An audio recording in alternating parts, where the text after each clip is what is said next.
Selamat pagi anak-anak, apa kabarnya? Baik-baik semua kan? Pada pembelajaran yang lalu, kita sudah belajar mengenai sel tumbuhan dan sel hewan.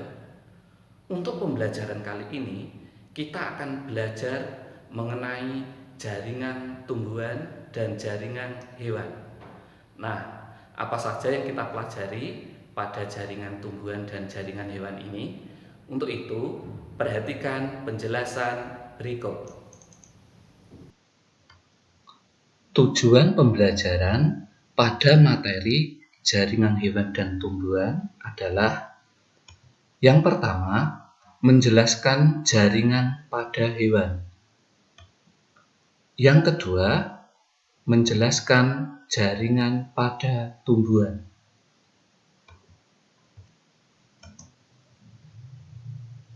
Nah, jaringan itu apa?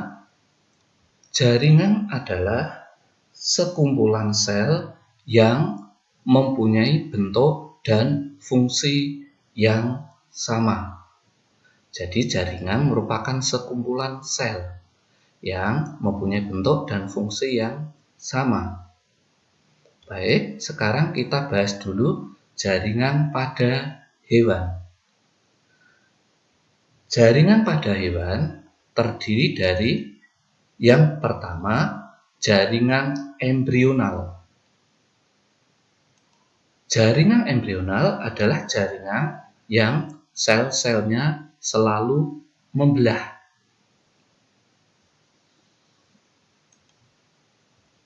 Jaringan embrional ini berfungsi untuk pertumbuhan. Yang kedua, jaringan epitel. Jaringan epitel terdiri atas sel-sel yang melapisi permukaan tubuh atau rongga dalam tubuh hewan.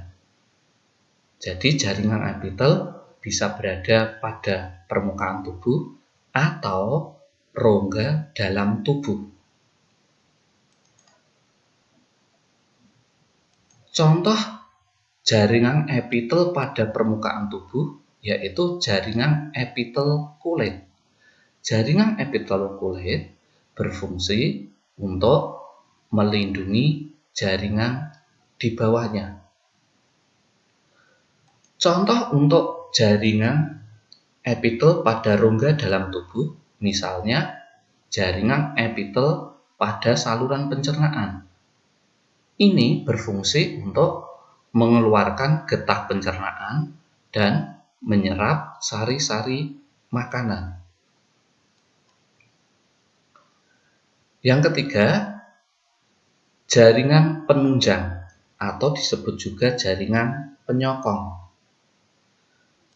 Jaringan penunjang atau penyokong terdiri beberapa jaringan. Yang pertama, jaringan tulang keras. Jaringan tulang keras ini tersusun atas sel-sel tulang keras yang mengandung zat kapur. Berfungsi untuk membentuk rangka tubuh dan melindungi bagian tubuh yang lunak. Yang kedua, jaringan tulang rawan. Jaringan tulang rawan tersusun dari sel-sel tulang rawan yang bersifat lentur dan elastis. Yang ketiga, jaringan ikat. Jaringan ikat ini berfungsi untuk mengaitkan atau mengikat organ tubuh. Misalnya saja tendon untuk menghubungkan otot dengan tulang. Ligamen menghubungkan tulang satu dengan tulang yang lain. Yang keempat, jaringan darah. Jaringan darah ini terdiri dari sel-sel darah yang berfungsi untuk melaksanakan transportasi, mengedarkan zat makanan dan oksigen ke seluruh tubuh. Yang keempat, jaringan lemak atau jaringan adiposa. Terdiri atas sel-sel lemak. Jaringan lemak ini berfungsi sebagai bantalan lemak yang terdapat antar alat-alat tubuh. Sekarang yang keempat, jaringan pada hewan. Yang keempat, jaringan otot. Jaringan otot tersusun atas sel-sel otot. Fungsi jaringan otot ini sebagai penggerak tubuh atau alat gerak aktif. Jaringan otot ada 3 jenis. Yang pertama, otot polos. Otot polos mempunyai bentuk gelindong, sedang cara kerjanya tidak disadari atau tidak sesuai kehendak. Jaringan otot polos ini biasanya terdapat pada organ dalam tubuh, misalnya pada saluran pencernaan seperti lambung dan usus. Yang kedua, otot lurik atau disebut juga otot rangka. Otot lurik atau otot rangka ini otot yang melekat pada rangka tubuh. Jaringan otot lurik ini mempunyai bentuk yang memanjang dengan banyak lurik-lurik, memiliki nukleus atau inti sel yang banyak terletak di tepi sel. Sedang cara kerjanya adalah disadari atau sesuai kehendak. Contoh otot lurik ini misalnya otot pada lengan, otot pada kaki.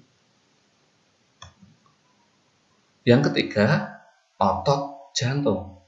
Otot jantung hanya terdapat pada jantung, di mana cirinya bentuknya hampir sama seperti otot lurik, yaitu memanjang dan mempunyai lurik-lurik, tetapi bahwa otot lurik bedanya yaitu bahwa hanya mempunyai 1 atau 2 nukleus inti sel yang terletak di tengah atau di tepi sel.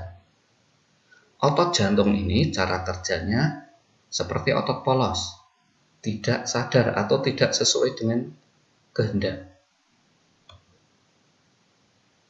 Jaringan hewan yang kelima adalah jaringan saraf. Jaringan saraf tersusun atas sel-sel saraf, di mana jaringan saraf ini berfungsi untuk menerima dan menghantarkan rangsang. Baik, sekarang kita bahas jaringan pada tumbuhan. Jaringan-jaringan yang ada pada tumbuhan, yang pertama, jaringan meristem. Jaringan meristem ini merupakan jaringan sel-selnya terdiri atas sel-sel yang selalu membelah. Jaringan meristem berfungsi untuk pertumbuhan. Jaringan meristem ini terdapat pada ujung akar, ujung batang, dan kambium.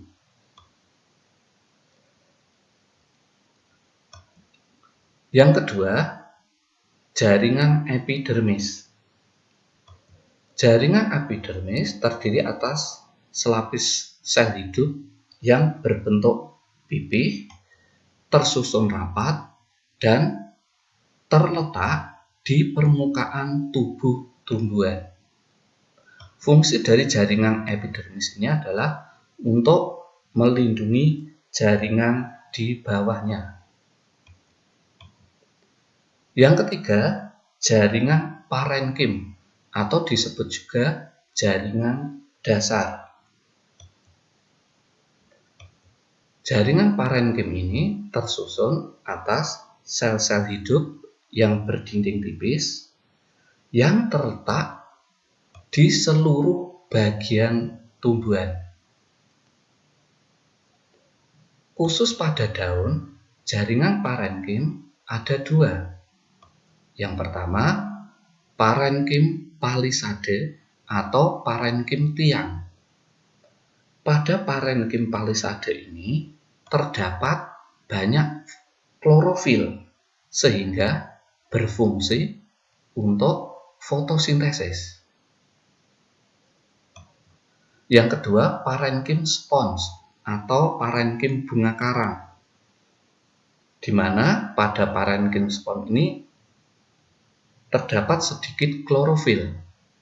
Fungsi parenkim spons ini membantu fotosintesis dan tempat menyimpan hasil fotosintesis sementara.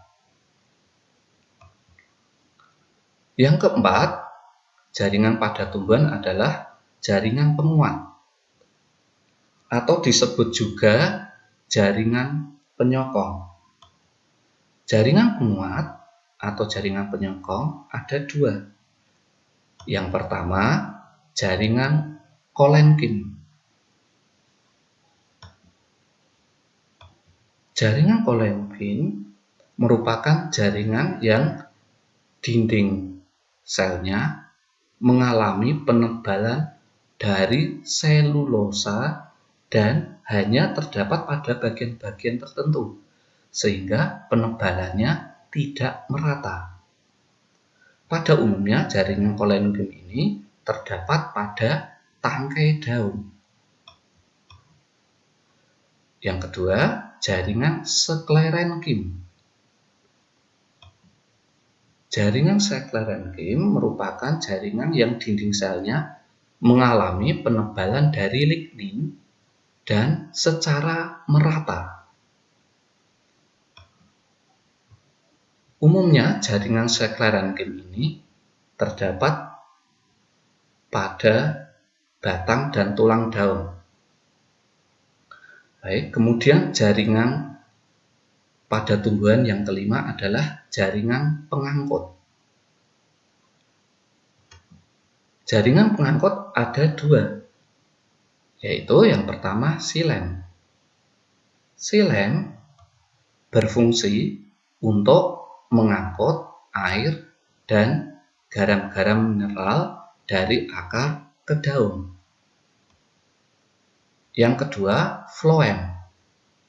Floem berfungsi untuk mengangkut zat makanan atau hasil fotosintesis dari daun ke seluruh tubuh tumbuhan. Demikian, kita sudah mempelajari tentang jaringan tumbuhan dan jaringan hewan. Untuk lebih jelasnya, silakan anak-anak membaca modul dan materi ataupun buku yang sudah dibagikan. Untuk pertemuan berikutnya, kita akan belajar tentang organ dan sistem organ pada tumbuhan dan hewan. Demikian, tetap semangat belajar, jaga kesehatan, Tuhan memberkati. Ingat, patuhi dan jadikan kebiasaan.